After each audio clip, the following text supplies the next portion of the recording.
అన్న దయచేసి ఈ వీడియో అందరు చూడండి అన్న.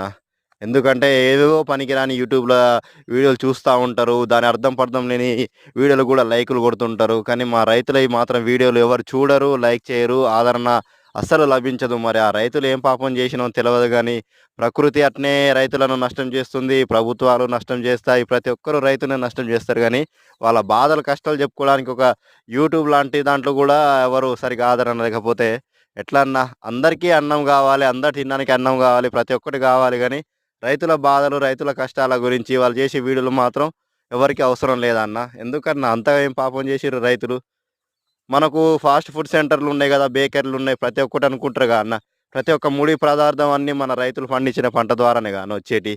అక్కడ ఏమన్నా మిషన్‌లో, కంప్యూటర్‌లో డౌన్‌లోడ్ చేసేది కాదు గదా! దయచేసి రైతులకు గూడా, రైతుల వీడియోలకు గూడా రైతులను గూడా కొంచెం ఆదరించండన్న. ఈ వీడియో అందరికి షేర్ జేసి కొంచెం మా బాధలు గూడా చూపెట్టండన్న. ఇవన్న రైతన్న